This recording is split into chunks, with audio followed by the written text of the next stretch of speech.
Hello, everybody. You're listening to the Big Chill Podcast. This is episode 539, the Ted Lasso Experience.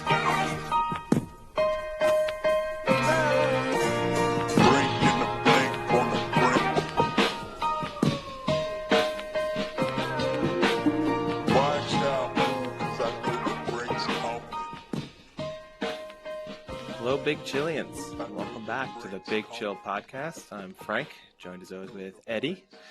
Eddie, how's it going? I feel like it's been a while. It has been. It's been about a week, but no, things are going pretty well. The NCAA tournament has almost concluded since the last time we've talked. Yeah. And I don't know if you know half the universities even in it.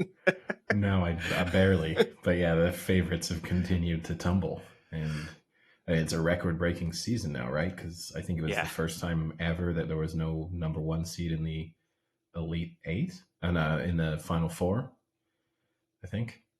So we've got a tournament for the history books. But I have a feeling this will just happen more and more frequently, just because how the three-pointer has kind of broken basketball.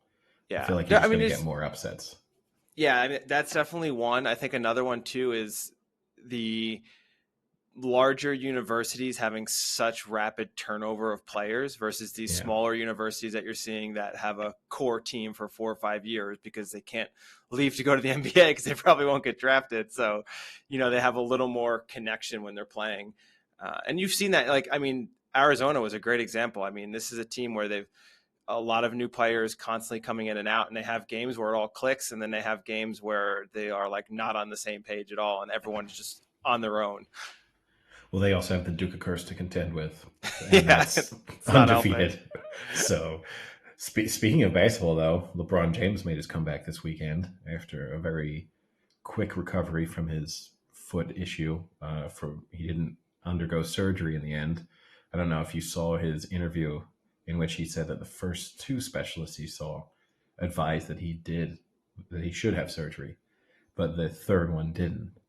And he referred to that specialist as the LeBron James of feet. Now, why would he wait to the third choice to go see the LeBron James? Because he saw the Michael Jordan and the Kobe Bryant of feet first? How good at something do you need to be before you can genuinely refer to another expert as being the you of that thing without it coming across as completely unreasonable? Never.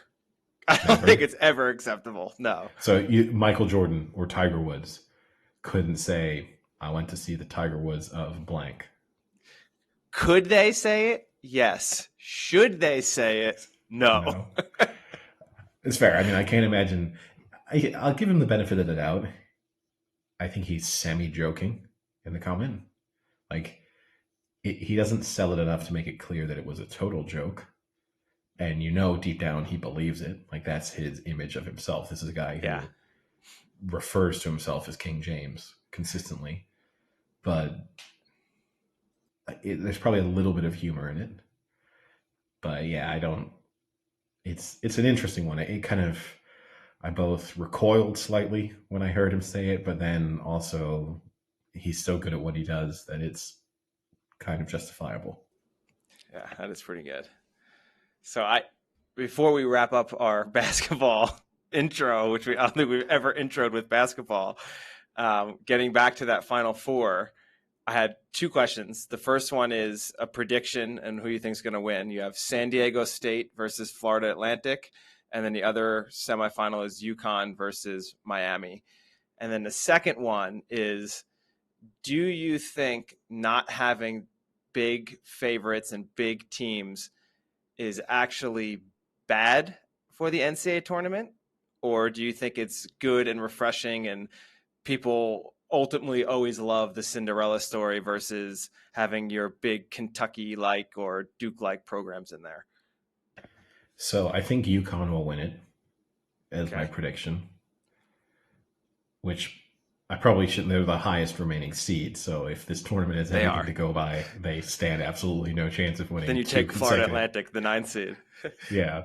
I mean, it is just crazy to think that the Final Four, one of the semis, is San Diego State and Florida Atlantic. That's mind blowing. I've been to San Diego State, and it is like to think that is one of the top 4 basketball schools is crazy to think about.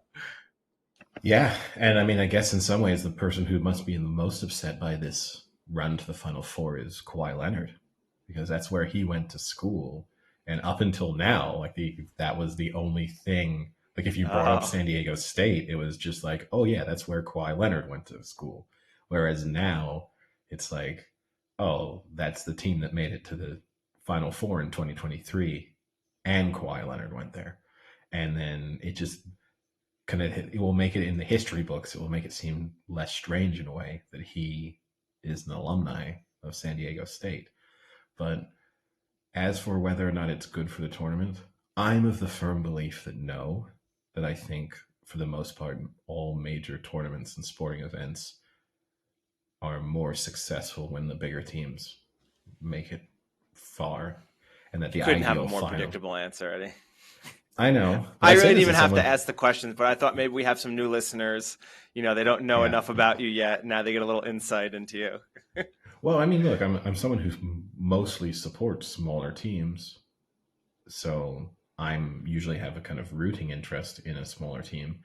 But if I'm a total neutral in the event, I think it's more interesting with at least one established team, because I think that ultimately the issue I have here is like, say San Diego State wins it, there's kind of like how much legitimacy do you give to them winning when they don't have the final hurdle is not a huge test.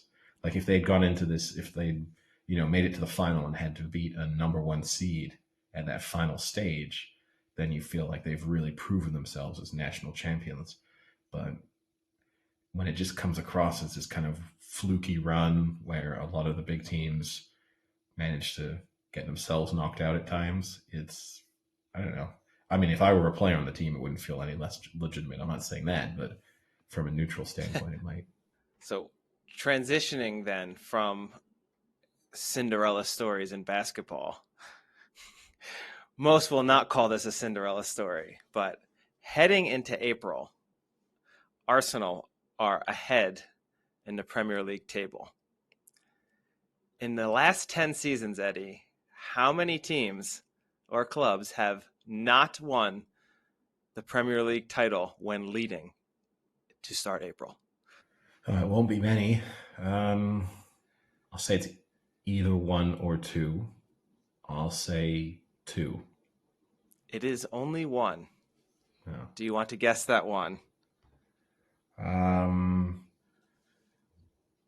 Maybe. I think you can. You should know this, and I think you could probably guess the two teams as well.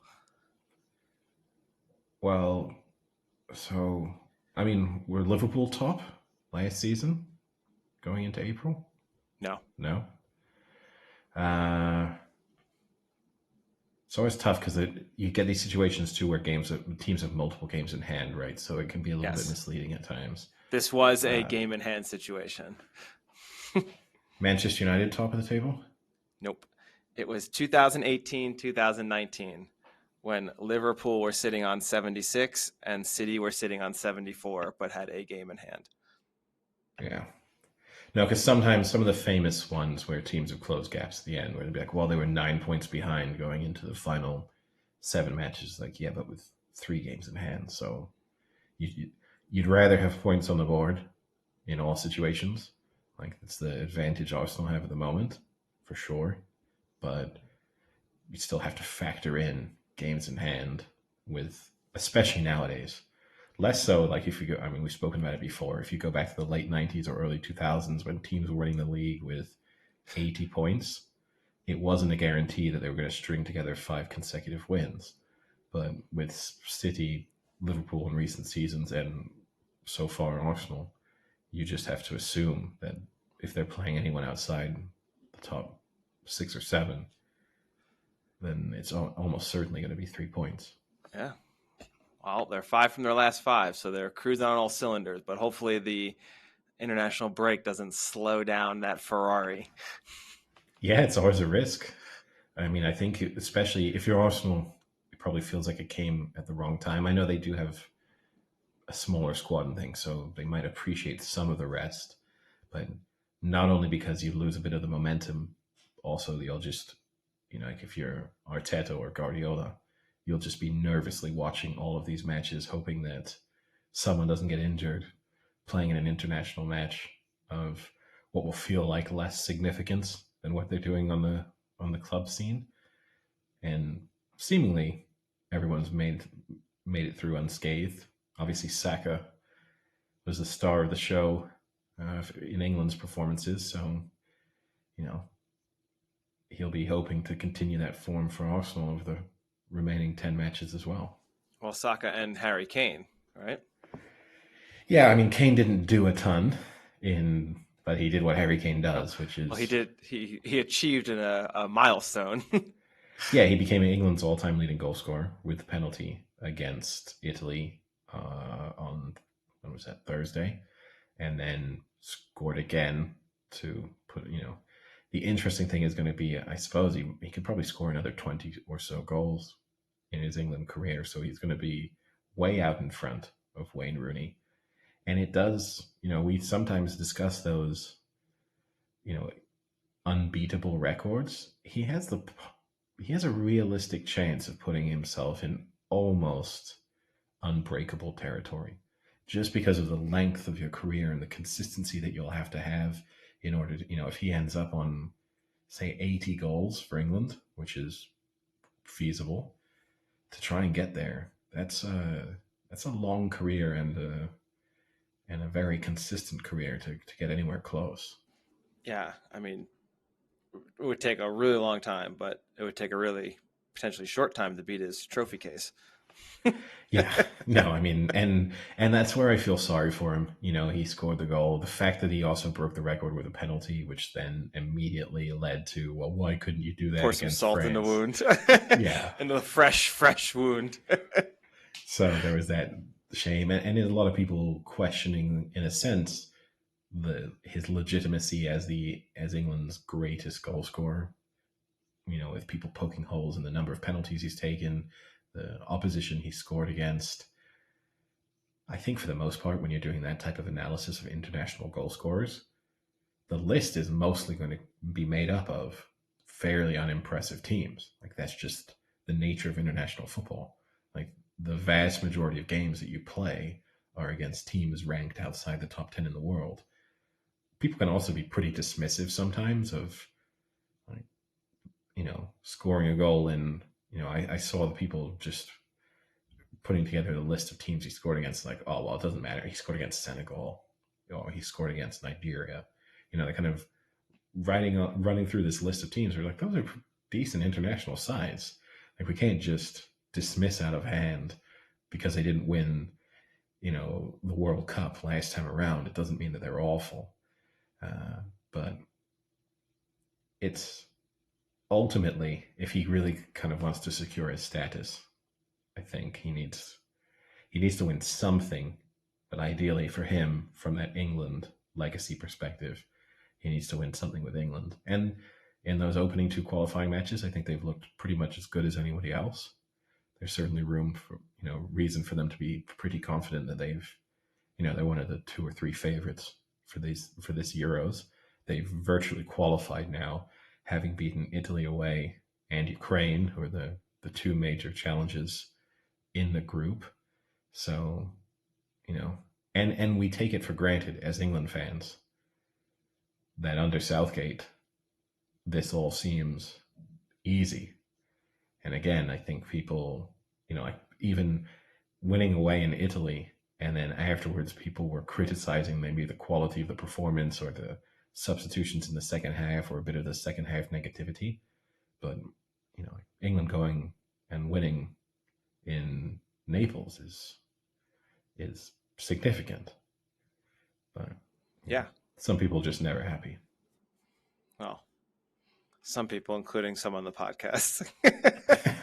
It's tough for you to say that. I'm fairly easy to please as a supporter, for the most part.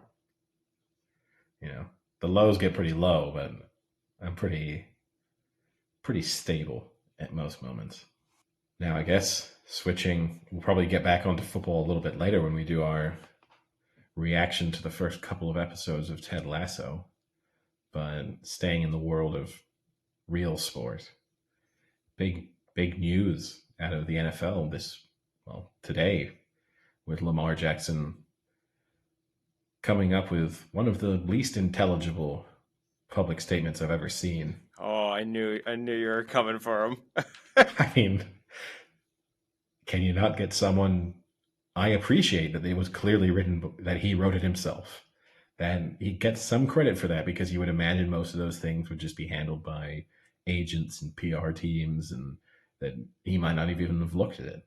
He definitely looked at this. I don't think he looked at it more than once, but he wrote it, I would have to assume, or he needs to rethink people who he's hiring to speak on his behalf.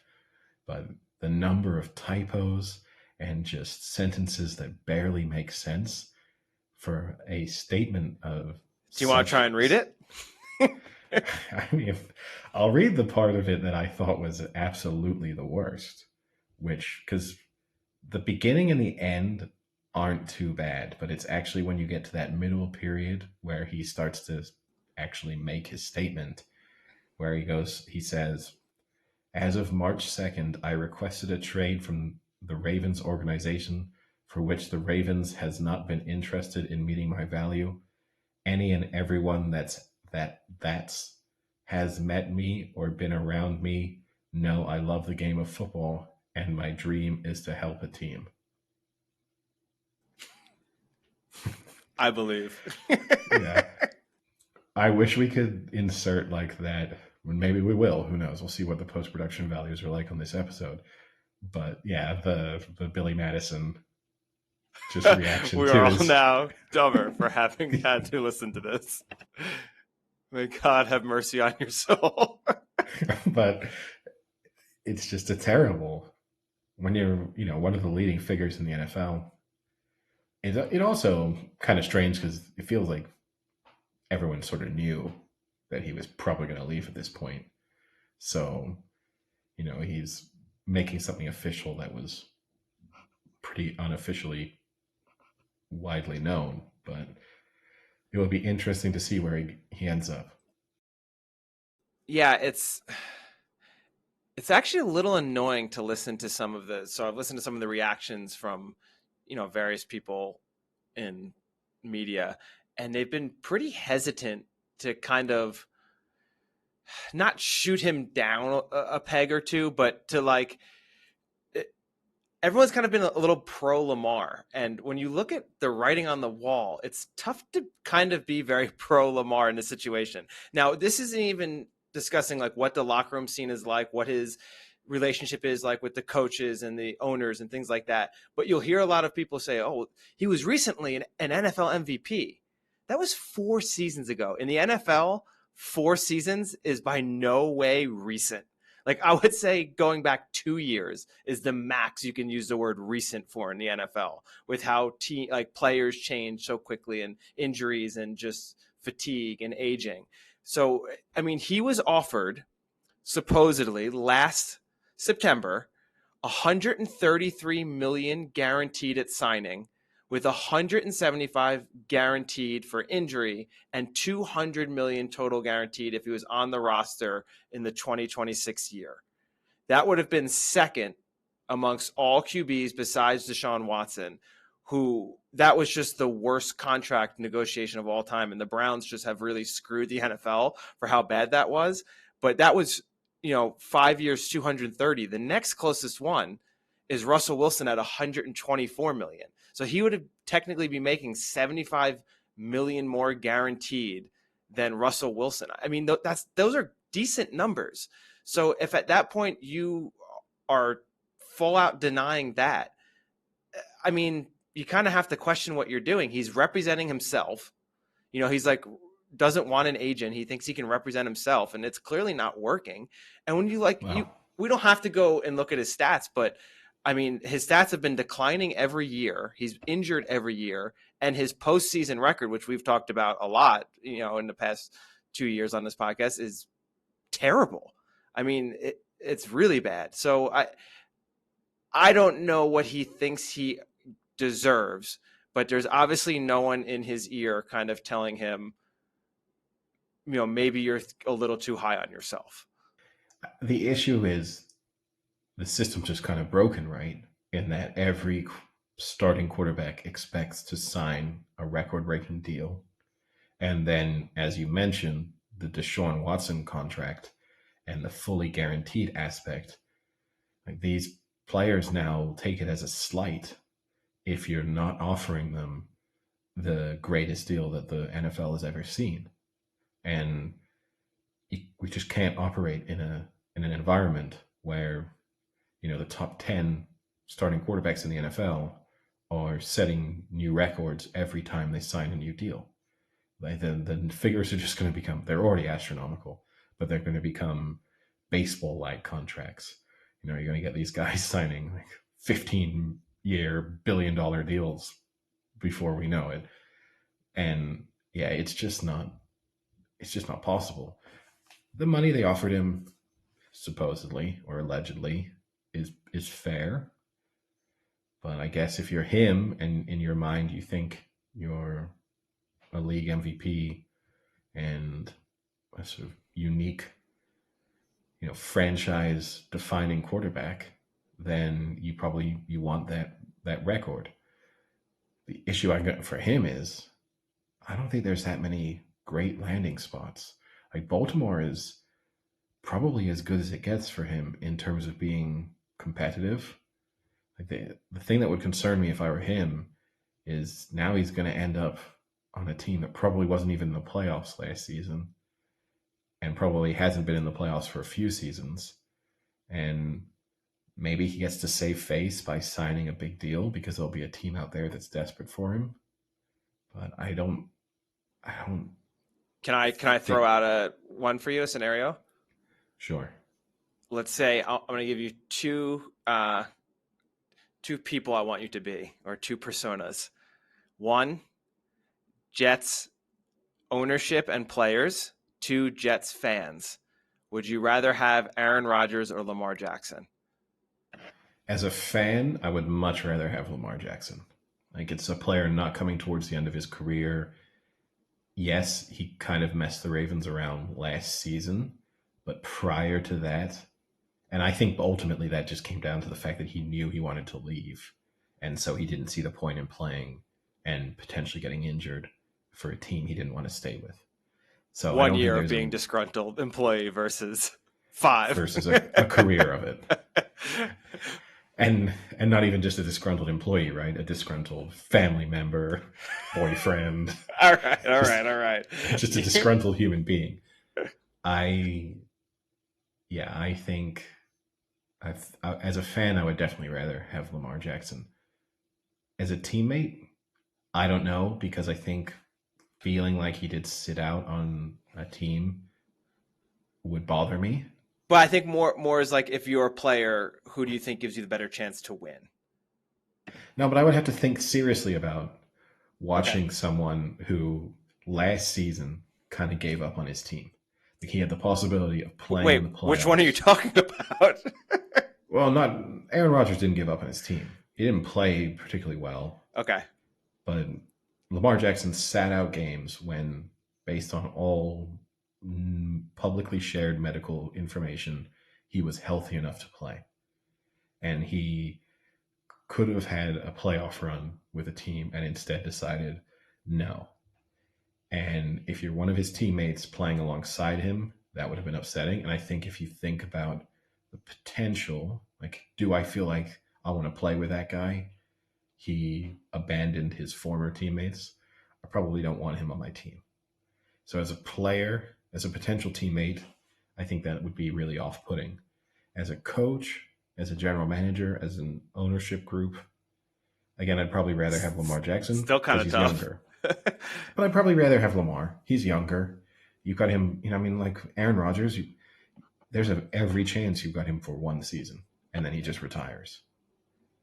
Lamar, now maybe that could happen with Lamar Jackson too, but I do think you're more likely to get 6-7 seasons out of Lamar Jackson. you're probably at most getting 3 seasons from Aaron Rodgers. I don't think you're even getting that, but that's like best case scenario. I mean, it's crazy to think, for as different as quarterback styles as they are, the reasons for wanting them and not wanting on your team is pretty similar. Like they share a lot of varying issues. But again, the sample, the period in which Lamar Jackson has seemingly been difficult is much, much smaller. So you can maybe say there's some mitigating circumstances there with the contractual situation, with the way in which the Ravens used him, with some of his injuries. I think if you sat down and spoke with him and he gave you the right answers, you could feel comfortable about it. Aaron Rodgers, I bet you he gives you the right answers when he sits down, because he just seems like that kind of guy. Like, I think whenever he wants to switch it on, he'll switch it on. I just wouldn't trust him. So that would be the difference for me too. I mean, how can you trust a guy that supposedly didn't even last a day in the silence chamber or whatever he was in? According to reports, he ditched out early. Of course he did. He retired from it. He didn't want to shit in his own hands. He does that enough anyway. Yeah, he does that on the field. Yeah. No, I think that would be, we know, to the quote we love to paraphrase, I think with Aaron Rodgers, we know who we think he is. And with Lamar Jackson, I'm not sure I know yet. Yeah, but I will go the opposite way in their on-field play. Whereas I think the on-field production you're going to get from Rodgers. Maybe it'll be a slight drop off from last year, but you still have a good idea. With Lamar Jackson at this point, I don't know anymore. Does he still have what he had in, what year was that? 2019, his MVP year. He hasn't played enough recently it wasn't a good season this year for the 12 games he played, and the season before was a really bad year. I mean, I think he had 13 picks in 12 games that year. I mean, you've never been part of the Lamar Jackson fan club, right? Like, I'm not either, but you're on the total other end of the spectrum. I think he that MVP year was spectacular. I will never take that away, and that was a great year. Besides that year, he's been an average quarterback at best. I think average is a little extreme, but I'm not sure I agree with you that you can just pencil Aaron Rodgers in for just a marginal drop-off from what we saw from him this year. As we've mentioned on recent weeks, Tom Brady has just completely shifted our perception of how long a quarterback's career can be. And we now just assume, oh yeah, a 40-year-old quarterback can be one of the best quarterbacks in the NFL. That's not weird. And we haven't seen anyone other than Tom Brady do it. And yet it's now just accepted as being a possibility. You're telling me Drew Brees wasn't whipping those balls in there as last year? No, he wasn't. He definitely wasn't. Like, I think you can maintain your reputation into your mid-40s. That we are definitely seeing. But in terms of actual quality of play, I think Tom Brady is the outlier, but we're treating him like he's the new normal. And I would be very hesitant as a team to just buy into the theory that someone else can do something close to what Tom Brady did. Like, I would rather miss out on having the second version of that than commit to being the 50th team to try and get a quarterback to extend their career, only to find out they've kind of lost most of what made them special. Yeah. Like, there are far more stories that look like that than there are the Tom Brady signing for a new team in his 40s and winning a Super Bowl. So moving on from the Lamar, the only other news in the NFL it's the annual owners meeting, where I'm sure, like everyone else in the real world that has meetings with their peers, they're probably having Panera lunches and and Diet Cokes and bottled waters, nice services, nothing fancy. But this is where they discuss new rules, and teams can propose new rules and they discuss and vote on them.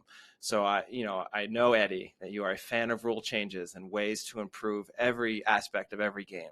So here are some of the rules that have been proposed. So the biggest rule apparently came from the Rams, who want to propose that roughing the passer penalties be reviewed by officials or by a coach's challenge. Yay or nay? I'm all in favor of everything being challengeable. It's just that we saw with the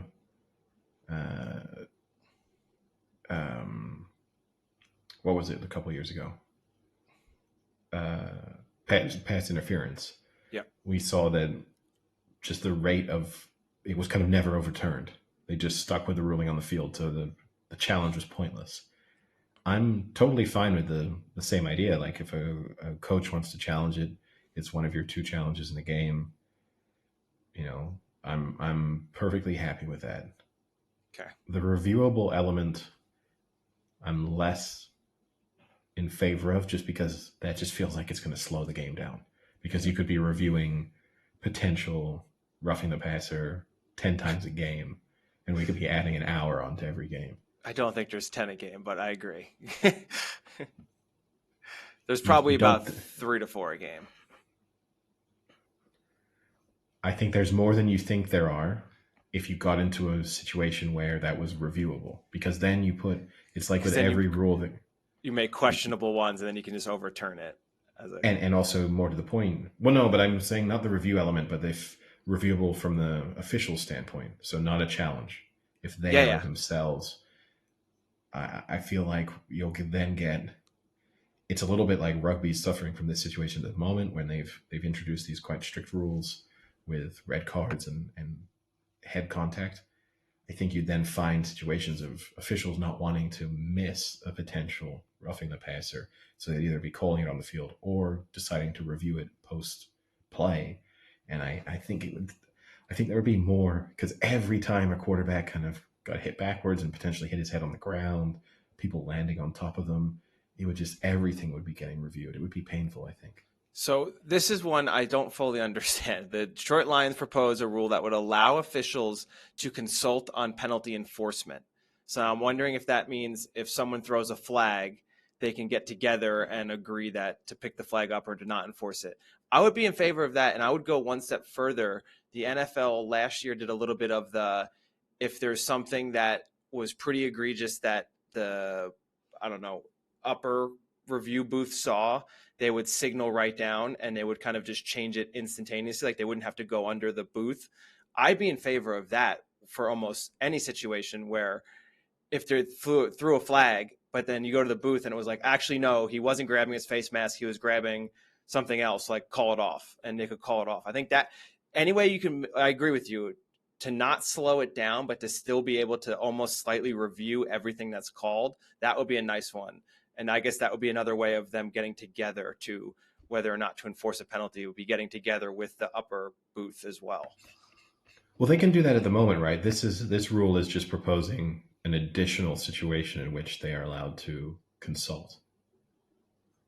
Because right now they can consult with each other on a lot of different types of, including penalty enforcement, because you see them pick up flags.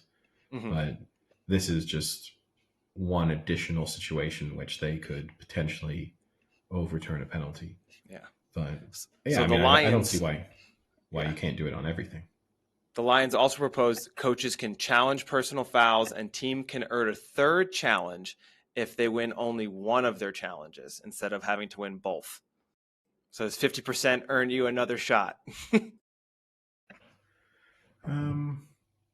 I'd probably be okay with that.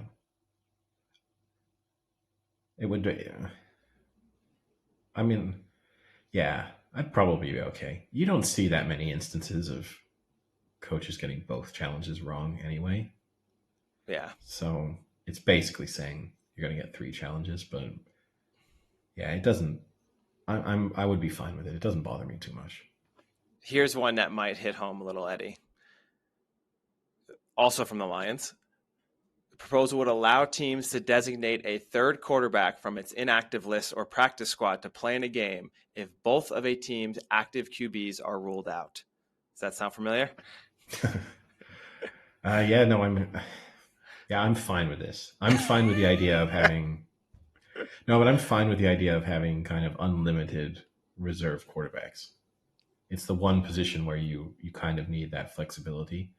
Because look, how about go they on. do what the NHL does for the And third goalie, and they put a person who plays at least some level of quarterback from beer league up that could play for each team and sits in the stands ready to be called in if necessary. I mean, that would still be better than probably what ended up happening in the NFC Championship game. The reality, though, is right. You need to have some familiarity with a playbook. Like, there's no point in just sticking random quarterback in. It's better than having a quarterback who doesn't have an arm, but not by much. And so it would then reward teams. I mean, how many quarterbacks are you going to keep sort of up to scratch on your playbook at any one time? But yeah, I'd be fine. I'm fine with that because look, in the end, it was okay in the NFC Championship game in the sense that the Eagles were arguably, the for most people, maybe the best team in the NFC over the course of the season. So them making it to the Super Bowl didn't feel like the wrong outcome. But just imagine if that had happened in the Super Bowl. Like, imagine if the Super Bowl had basically been over as a competitive event midway through the second quarter. It would have, I think people would feel a little bit differently about. Yeah. If the Niners have made it, it would have been anyway, but.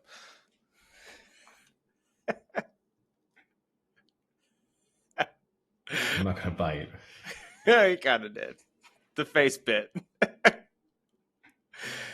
So 2 more, both kickoff related. The first, I think we'd agree on. The second, I think we might disagree on. So the first one is right now, a kickoff touchback goes to the 25. They want to propose that a punt touchback also goes to the 25. I'm in favor of this because then we can maybe start seeing more of the directional punting and coffin kicks instead of just those terrible kicks right up the middle that end up being touchbacks. That extra 5 yards might incentivize a punter to actually try hard at his job. So I'm in favor of that. Yeah.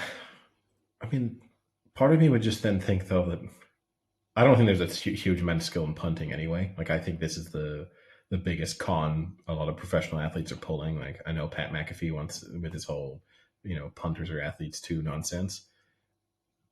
But I would just then get to the point, you should be able to kick a punt into the end zone from a lot of places. And so in a sense, it would do away for the need for directional punting because you just punt it through the end zone. But then the ball put on the 25 versus the 20. Yeah. So why would you do it? Oh, I can, yeah. Because you're giving giving the offense an extra 5 yards. Yeah, sorry, my brain got that the wrong way around. Yeah, that's fine. I don't know. I don't have a lot of respect for punters. I have now the biggest, I think, rule proposition change, the wildest one. And that comes from the Eagles, where it would allow a scoring team to maintain possession of the ball instead of kicking it off by giving them a 4th and 20 play at the team's own 20-yard line. A team would only be able to do this twice in a game and only if they were losing. So pretty much the XFL rule in a way. So I like the idea of the 4th and 20. I don't like the idea of limiting the number of times you could do it or requiring that you can only do it when you're losing. Wow. That doesn't full Madden style Eddie wants.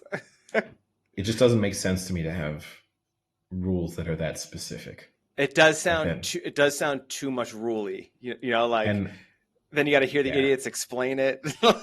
Oh yeah, we'd be explaining it for 15 years every play. But also, like, that sounds like the type of rule a 7-year-old would make up when they were in their backyard, inventing a sport. Like, no, you can only do it when you're losing. Yeah. Like this is only twice. Kind of, exactly. Or I'm taking my ball and I'm leaving. Like that, there's that kind of feel to it. I like the idea of replacing the onside kick because I know it was actually reasonably successful last season. I think that was more of an anomaly. It is just sort of pointless. I also don't find onside kicks to be that interesting. Like it's just they're mostly just absolutely really terrible and just a complete anticlimax. And I would find a team deciding to go for it on 4th and 20 more interesting. And I would look forward to a team that one season just decided we're going to do this every time. Like that would be, it would probably never happen because the NFL is so risk averse. Like if they introduce that in college, you'd have some weird college team doing it. But I would like to see like all these stats guys, like Staley would do it every time, except the one time he needed to, he would not do it. Except when they're losing. Yeah, when he's like when he's down 7 with a minute to go in the playoffs, he chooses to kick it deep. The Eagles would line up to do it every time, but then just call a timeout. And every time we'd have to get them praised for, well, they're the type of team that would go for it, even though they never do. Yeah. And speaking of the Eagles, the rule that is not on the table as of now is the pushing the quarterback forward for the first down in the QB sneak. That was not on there as of yet. Yeah, I mean, we discussed that one already. I think that one's just a really complicated rule to try and rule out. Yeah. So I think that's the real challenge is the wording is going to be. I mean, they had it ruled out for a long time. It was just you can't push a player forward. Except we've always kind of tolerated pushing players forward because there are always those situations in the flow of a game where we've kind of turned a blind eye to that. Now it's specifically, well, no, we don't want you to allow you to do it. It's like a quarterback with a ball carrier at the line of scrimmage. But is it time then for us to switch over to our discussion on Ted Lasso? Well, let me ease us into non-sports talk with a funny story I saw that I did a little deeper dive into. Okay. So I think it was about 2 weeks ago now. There was 2 Virginia inmates who broke out of their jail cell with a toothbrush and escaped the jail, traveled 7 miles by walking, obviously, through the town, and were then apprehended while having lunch at IHOP. So I then took a closer look at their route that they took from escaping the jail to this IHOP. And I have to say, they missed a lot of good food opportunities. And I don't know why they chose the IHOP. The only thing I could think of is all-you-can-eat pancake special that they have. But it is currently not going on. So that is not put into the equation. They were not able to eat all the pancakes they want for $6. So what were the better options? So here are some of the options they pass on the way. You tell me what you think, any of them. Wendy's, Denny's, Taco Bell, Olive Garden, Raising Cane's Chicken Fingers, Rally's, Red Lobster, Starbucks, McDonald's, Dunkin' Donuts, Hooters, Mod Pizza, Waffle House. That's just in the direct line. 1 block away, you've got Mod Pizza, Crumble Cookies, Sushi King, Boston Market, which is a rare find. There are not many Boston Markets left in America, and that is a hot commodity. Applebee's, Wingstop, Chick-fil-A, Sonic, Cracker Barrel, a friend of the podcast, absolute favorite. Chick-fil-A, a Little Caesars. Okay, I think we've got it. I don't know. None of those seem remarkably better necessarily to me than an IHOP. I mean, it would depend what you're in the mood for, I guess. And there's some price elements that you'd have to consider here. Like I mean, they're Oh, do you escaped think they were convicts. paying for their meal? I think they were ordering and leaving. I mean, they Well, escaped from jail. They have no money. okay, so we can immediately eliminate some of those options because you would have to pay before you got your food. Oh, that is true. Do you think they put So a lot of yeah, you're right. so a lot of the ones you just listed are no-goes for them if they're Yeah. not planning on paying. A Cracker Barrel would be a nice one. It's a little more So, home style than the IHOP. You get a nice biscuit. but There's the I Chinese don't. buffet star they passed. They could have really done some damage there. But yeah, I don't know. I don't know necessarily. I don't look at that list and say what an idiotic choice. You think it was an okay But choice? yeah, it's fine. I mean, they're escaped convicts. I'm not expecting them to sit down for a Michelin star meal. I think the Chinese buffet would have been a good choice. But some buffets you have to pay first. Maybe So they you're running the tried. risk. Maybe they tried a lot of them. For all you know, they might have gone to multiple destinations. They just got caught at one of them. Maybe we should get them on to figure out what their mindset was. Yeah. Do you think they escaped just to go to IHOP? That's my first question. It's possible. People do stupid things. But speaking of food choices, actually, on Saturday, I went to a birthday party, which was a friend of mine had privatized a restaurant, and they'd removed all the tables and chairs, so it was just standing, and you had the bar where you could go and get your drinks, and then they were bringing out. It's a tapas bar and restaurant anyway, so they were bringing out their normal Tapas food. bar? Really? They were bringing out. Is this Sam's birthday? No. You think former co-host Sam privatizes a restaurant for his birthday? But anyway, they were just bringing out their food as normal, but it's small plates of stuff, and it was coming out in waves. I'll say in the end, there turned out to be a lot more food than the initial outgoing of food made it feel like. I was going to ask, did you know going in how much food was going to be served? Had no idea.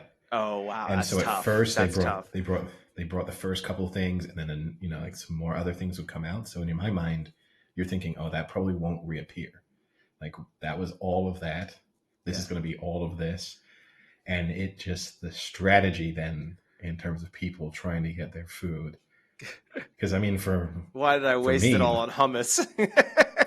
Yeah, this was part of the struggle. Is like you might have committed too early to some of the food, but also there's not a lot of standing space, and so are you one of those people who just sort of sets up shop directly next to a table, and you're just there, you're a resident, and whenever new food is arriving, you're immediately grabbing it, or trying to push your way through a bunch of people? It was an interesting situation to navigate. How many people were at this party? 50. Oof. And so you weren't crammed, but when you wanted to try and get to where the food was, you had to go through a mass of people. So it wasn't easy, and you couldn't certainly do it easily and gracefully. I'll put it that way. Like if you were trying to get there quickly, you're going to have to kind of nudge a few people out of the way. And, the other downside to it is they're bringing out plates that might only have at any one time 4 to 6 of that thing on it. Tough. Were they coming out the same door every time? Yeah, the kitchen was there, so you could see where. So could you post up right by the entrance? No, you couldn't do that. But and they were distributing. There were kind of 3 places they were putting the food, and every time, like one of each thing was being put at the different place. And it was interesting because you just did see people who put themselves directly next to a table and never left. Like that was just. Were you able to eat until completion? Till completion. In the end, yeah, I would say, and credit to the guy who organized it from his own birthday. In the end, there was probably too much food, which is the outcome you need. Like you definitely, Yeah. if you've organized a birthday party where you've privatized a restaurant that started at 7 o'clock, so realistically, no one was eating before they were arriving. And the idea was that you could have stayed there until 1 when the place closed. You needed there to be too much food. We didn't stay till 1, so there was definitely more food coming. We didn't even get to when the desserts and stuff would have started to come out. But yeah, it was more than enough. And I wish I had known that from the beginning because I could have been less aggressive. Yeah, a little more picky. It's not even that I could have been more picky. It was more just you felt like, oh, this food might stop at any moment. And I need to make sure I've eaten enough. Because God forbid you have to do your Uber Eats McDonald's again. Well, it's someone's birthday. That would be a bit sad. In case you have to save that party. But you know what I mean? Like you're drinking, you're having a nice time. So there was a little bit of a rush to like, ooh, can I get enough food? I guess maybe this person who threw the party listened to our podcast about throwing your own birthday parties as a yay or nay. Yeah. Yeah, no. And prepaid. I mean, at a certain moment in time, it switched from an open bar to pay as you go. So you had a couple of hours where everything was paid for, and then afterwards you needed to buy your own drinks. But aside from that, all the food and stuff he had taken care of. So, splashed out on his own birthday. Something neither of us would do, but good for him. I'll say the one thing I would say is his birthday was a significant enough number where there I could see you organize 100. your own birthday. It was 50. So it's a big one. That's a depressing year. Maybe you need that's that. That's a situation, and he doesn't have a wife or anything. I don't mean to make that sound depressing, but as in there's no one who could have organized it on his behalf. Like it couldn't be my family have organized this birthday party. I think that's a situation in which I did not feel guilty about the idea that he had paid for it. Was it a surprise party? Yeah. Yeah. That would be ultimate. Everyone show up at 6:30. I'm going to show up at 7. I don't know. He did comment on the fact we were the first guests there. Wow. Wait. You were the first guest at a function. Yeah. At an event with a time. Yeah, so the time was started at 7. And you got there at 8:30, and you were the first one? 7:15. Which I thought was in the end, that's the kind of reasonable.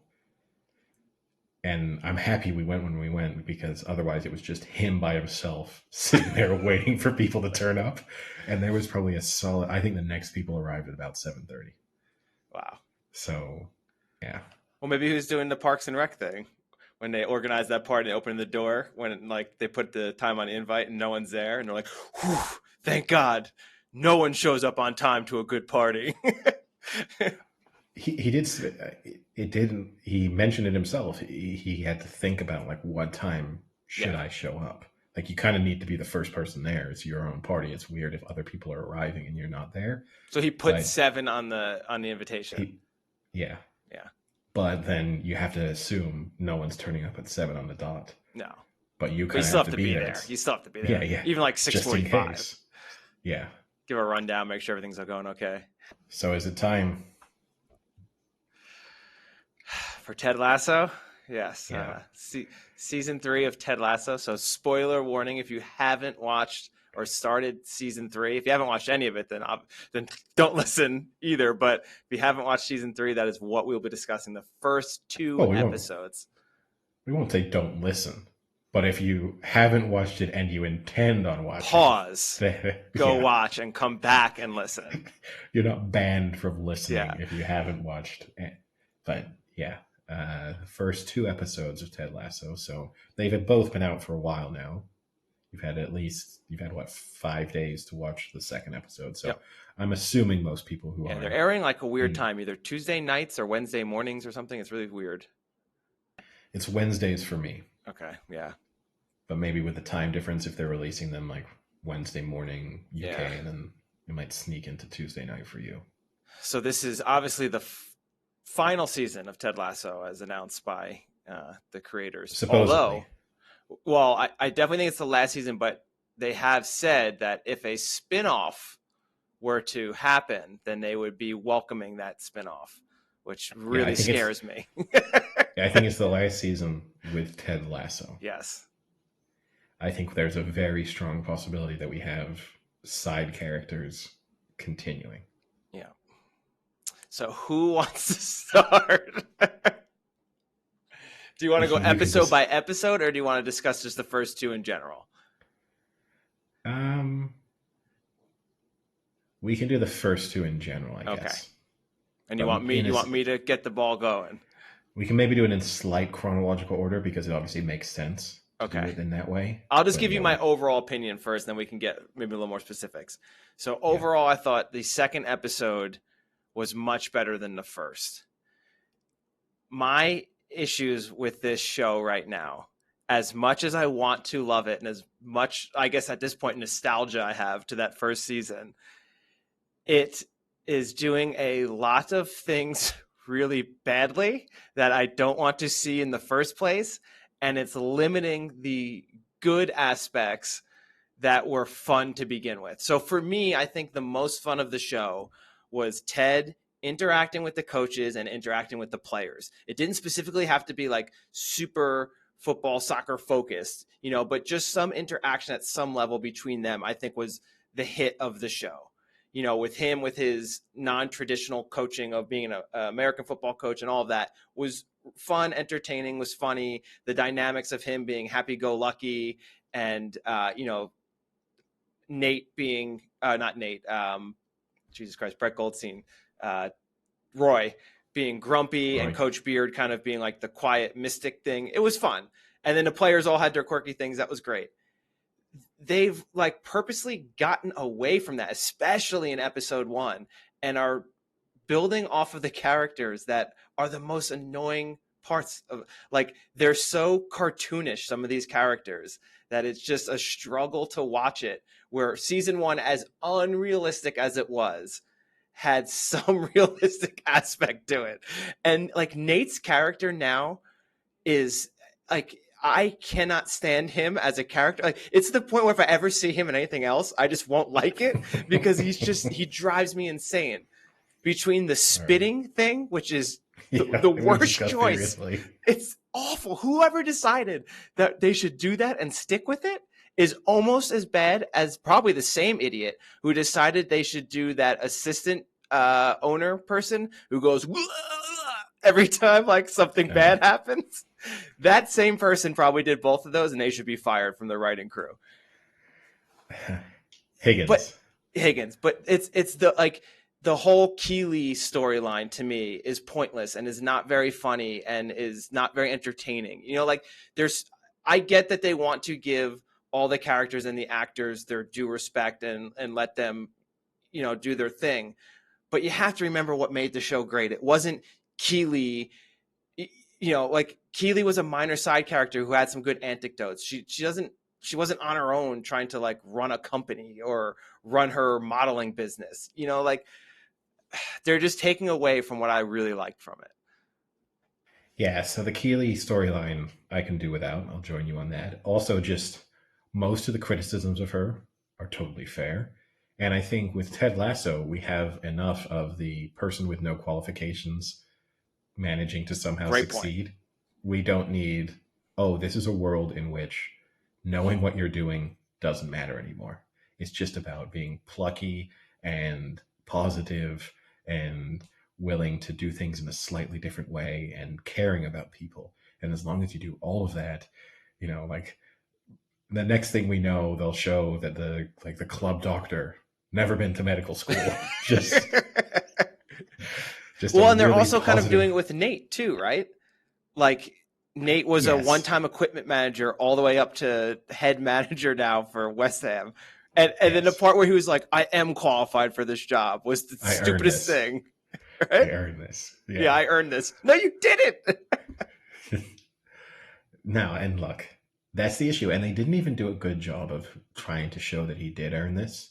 There was a possibility in his character development where they could have shown that, in the past he'd done coaching courses and, I don't know, been like volunteering to coach a youth team somewhere, Yeah. kind of refining his skills in some small way, in whatever way was available to him. They've not done none of that. He just was a football fan who was, in working for the club, and now he's some tactical genius who made one questionable tactical decision that made him a wonder kid. Yeah. One. Can we also, we discussed it when they originally said it. The fact that they think, and I guess this is an American thing, like wonder kid as a term is used commonly in England. You would be a footballing wonder kid. Like that's the term that would be used. For them to be using it as it's a joke, it's a misuse of the correct term, just is not the case. No one would bat an eyelid if you said, "Oh, that guy's a wonder kid." Like Messi was a wonder kid. Everyone would go, "Okay, yeah, of course, that is the correct use of a term that we have is commonplace." So that already the wonder kid storyline just really bothers me. I'll give you. How about this one? Does this storyline bother you? The Rupert and what's her face rivalry, like that everything now is like, what is Rupert doing? What is West Ham doing? Like there are 19 other clubs in the Premier League. Like it's so inconceivable that this is all this person worries about. So I could see that on a personal level, that would be a major focus. But 2 episodes in a row focusing on that's like all her characters focused on 2 episodes now. I look, of all the things within this world, the idea that your ex-husband, owning a different football club and that would being your main rival, that's kind of realistic. In the world, the Ted Lasso world that has been created. Going back to episode 1, Ted Lasso also suffers from the fact that they have committed to a child actor who has the acting skills of a sponge. Oh, we're talking about Ted Lasso's son? Ted Lasso's son. That was not... if you told me that they'd given that child a lobotomy before each one of his scenes, I would believe it. He has the emotional range of just an inanimate object. And everything he delivers, it's like, but you'll be okay, Dad. No facial change. There's just absolutely nothing coming from him. And it's unfortunate. I think he's been acting since he's 4 years old. Yeah, well, no, he hasn't been acting since he was 4 years old. He's been in production since he was 4 years old. He has yet to act. But he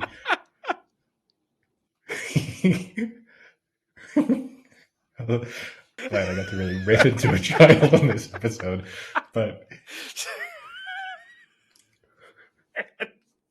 these are the things that they say about negative media that really kill up and coming child stars. He's not up and coming.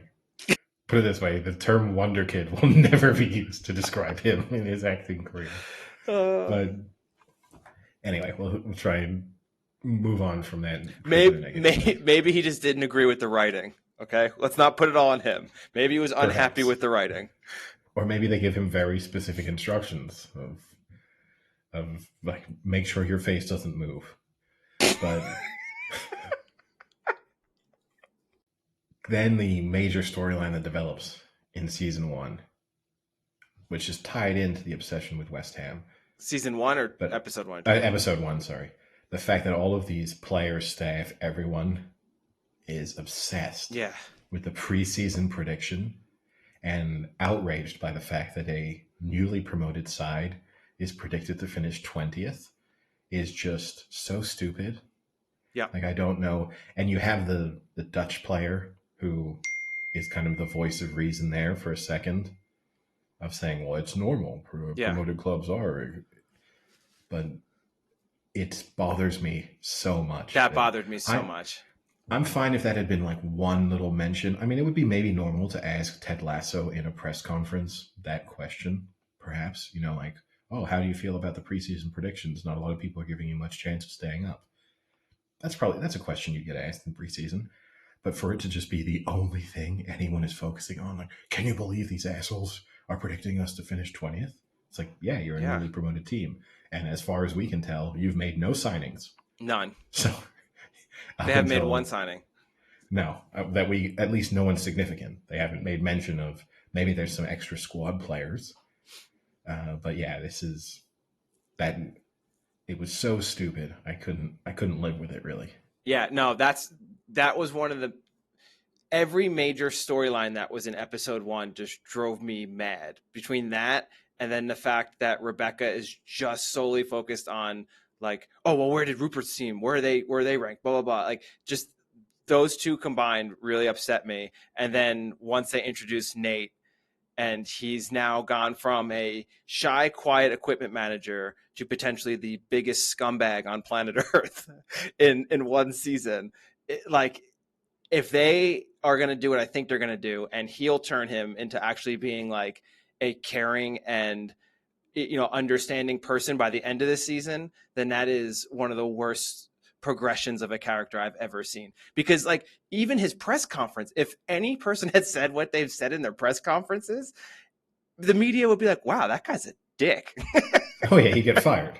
Yeah. If a reporter stood up and he went, for someone who looks so smart, that's an incredibly stupid question. When it was actually a pretty reasonable question. Yeah. But I think we need to fully prepare ourselves, if Ted Lasso continues in some version, for the idea that over the course of this season, or at the very end of this season, Ted Lasso leaves Richmond. And this is the glorious return of Nate as the manager of Richmond. I think there is a very realistic possibility that is a plot line that we will see at some point. Do we also think, before we get back to Nate's stuff, do we also think Roy makes a reappearance on the field? Because he had that quote at the end about, like, kind of giving up before you were fully done with it and things like that. Yeah, it wouldn't stun me if he gets brought back. But yeah, it's the Nate element of it. It's just so bad. It's tough. Yeah. It's difficult to watch when he's in a scene because it's just so awful. The other thing that bothers me about it too is, and it goes back to what you kind of said, season 1, it wasn't a realistic portrayal by any stretch of the imagination of what the Premier League looks like or how it's run.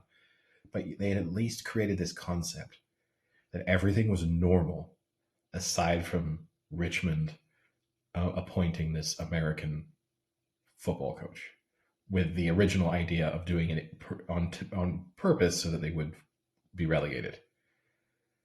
But the fact that we now live in a universe where that guy is a manager in the Premier League again, and a former kitman 3 years removed is also a Premier League manager, I don't know which one's more unrealistic. Probably the kitman's progression. Yeah.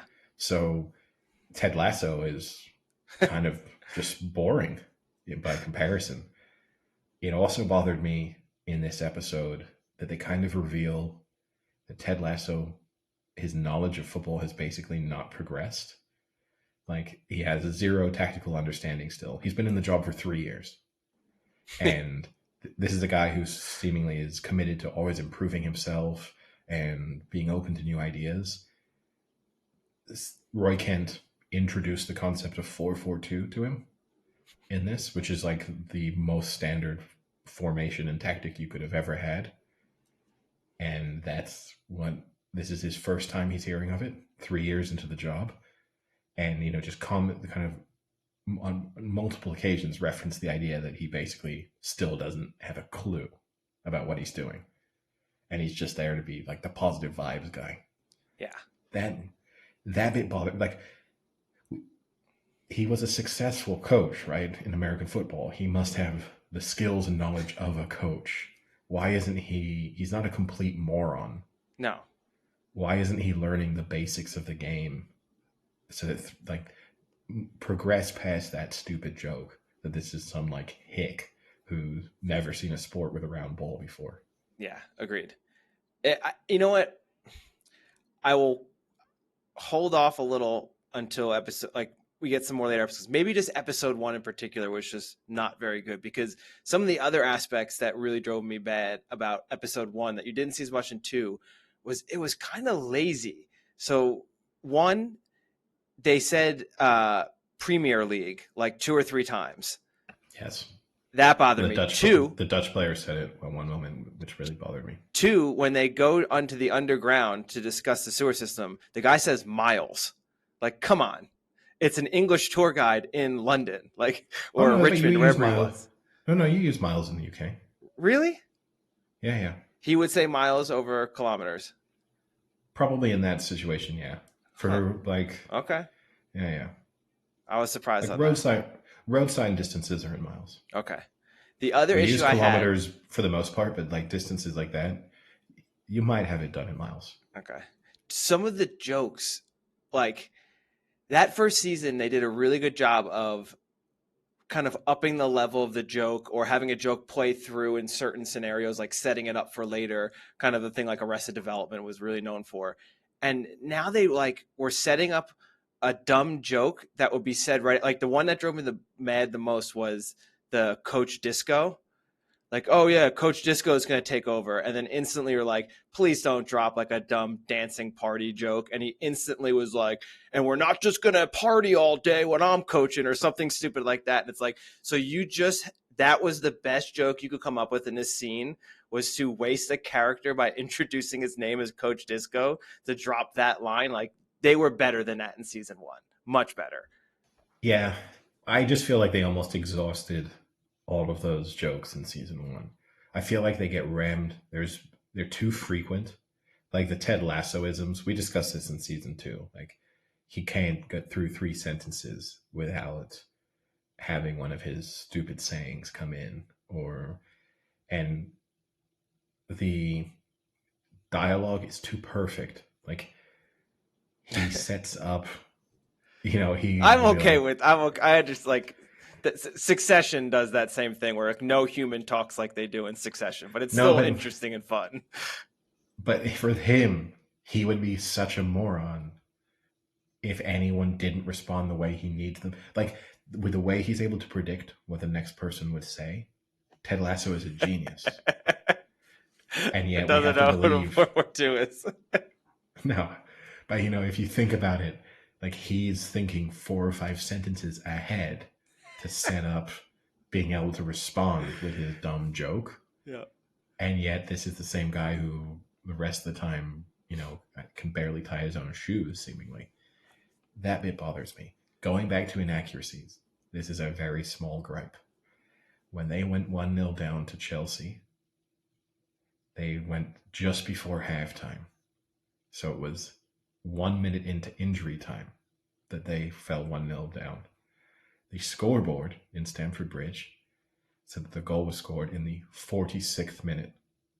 Now, a scoreboard would never say that. It would be 45 plus 1, because 46 would indicate that it had been scored in the first minute of the second half.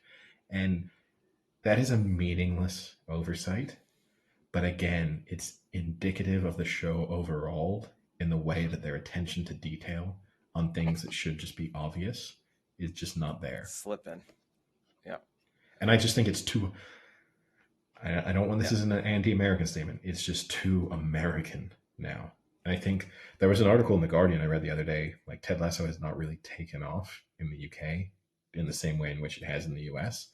And again, I think we discussed, right, part of what made that first season is it was kind of a British sitcom aiming at the American audience. Mm-hmm.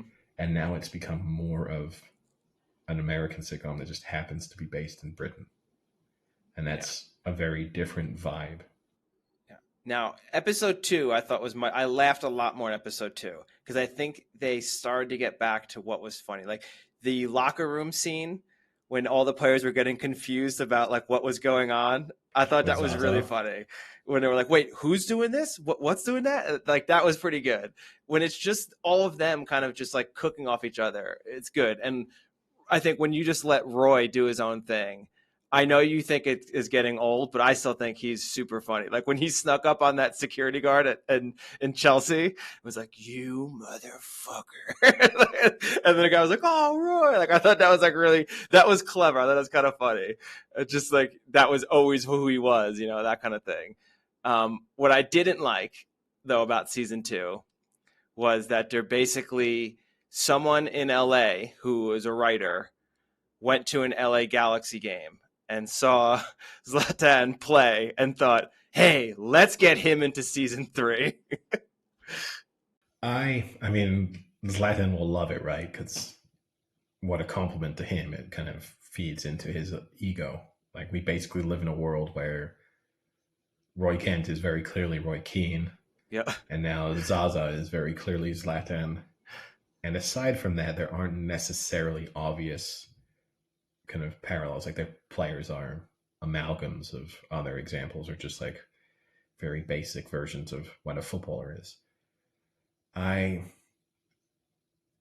don't mind it so much, because you need a player with personality. Like, there has to be a distinguishing feature to the new character you're introducing. And they've kind of run through most of them. And so the aging, egotistical superstar, at least it exists in the real world. You know what I mean? I guess. It's, in a sense, the most realistic football signing they've come up with. Everyone else has just been plucked from the middle of nowhere, kind of all various ages and shapes and sizes. Like, no one on their team appears to be younger than about 25. I know they're supposed to be, but just they don't look. Like the team could be consisting of like you and me, and we're just supposed to believe that this is like a young and vibrant Premier League squad. It's a little bit silly. So they may as well have someone playing his actual age finally appear in the show. The thing that bothers me too is everyone seems to have become dumber. Like, there were always incompetent elements to everyone, but for the most part, they weren't all idiots. And now everyone in the show seems to be an idiot. And it's just difficult to deal with. And it just makes you question how any of these people, like Higgins, I don't understand how on earth he's ever kept a job at this point. Yeah. Like, the stupid bit about hearing from this person, from that person, from this person, from that person about a potential signing, like, that was so stupid. Yeah. But yeah, I just almost as stupid as the throwing up in the mouth bit. Yeah, I mean, everything he does now is just idiotic. And I don't know what. And that was the other thing that bothered me. One very particular line before the Zaza signing came up, but I won't have exactly what he said, but it's when they're talking about how they're predicted to finish 20th. He said something along the lines of, "We need to update our roster," which is the most American thing you could possibly say. Like, an English person would be strengthen the squad, add a new signing. Like, there's a host of expressions that you might use, but I've never heard like someone, like a Premier League manager or anyone involved in running a club, say, "Well, we just need to update our roster." Like, this is, and again, these are what I struggle with is whether or not. I mean, there's some English writers on the show for sure, like Brett Goldstein is a writer, but just the cast, you'd think if you were reading that, you would say, that doesn't sound like the kind of thing I'd say. Can't you just say we need to sign a new player? Even if you don't want to say strengthen our squad, because maybe Americans won't, maybe that will sound weird to Americans, which I can get. If you just said we need to sign a new player, people could at least kind of understand what you're doing there. Yeah. But yeah, just more to your previous point. What the hell has Higgins been doing for the 4 months since they've been promoted? Oh yeah, I mean, they don't have. I mean, look, this club seemingly is run by 5 people. There's 3 coaches, a kit man, Higgins. We never see any scouting department. We never see any additional coaches. There's no youth team or reserve team seemingly, like the number of times. The other thing that too, I get it, but like there's a lot of training. Richmond train at least in a separate sort of facility. Like West Ham were just training on their pitch. I guess that was the one way to show us that they were truly West Ham. But and there would be some stuff that you might do right before in preparation for a match. I get it, but the idea that West Ham are just holding their standard training sessions at the London Stadium is just unbelievable. If you're a West Ham supporter, though, you kind of have to be happy, because I heard a few times in these episodes how they're one of the elite Premier League squads. Yes, and predicted to finish fourth. It's more outrageous that West Ham have been predicted to finish fourth than Richmond are predicted to finish 20th. Predicted fourth with an ex-kit manager as their coach. I mean, it would be cool. I think if you're a West Ham supporter, maybe it's a little bit, makes it maybe a little bit, I don't know how I'd feel. Like if this were Blackburn, I guess I'd think it was kind of cool. The issue being that they're being portrayed as the bad guys. So it's not great in that respect, but yeah, I don't know. It just, yeah, it's impossible to critique the show based on real life, because obviously it's not supposed to be a realistic portrayal. But again, it just, overall, it felt like this was the one weird thing existing in an otherwise normal universe. And now the show has just said, no, football as you know it doesn't exist. Yeah, it's two trajected upwards. So let's hope 3 and 4 also start to rise. I wasn't as optimistic maybe or positive about 2. 2 was better than 1, but 1 was awful. And can we also maybe agree, of all of the dumb things he's done to motivate his players or bring them closer together, the trip to the sewer system has to be by far and away the worst. Yeah. And again, if it had led to a bunch of really funny jokes, maybe, but the punchlines that they got from it weren't good. I don't think I laughed once at that entire scene, really. But I just feel like when Ted Lasso has done things really well, it's been where you can watch it, and as stupid as his ways of dealing with conflict or difficulty are, there's a kind of tangible, meaningful takeaway, like that a normal person could kind of have, of like, oh, don't we all wish we were Ted Lasso in terms of coming up with this kind of cutesy way to deal with human conflict?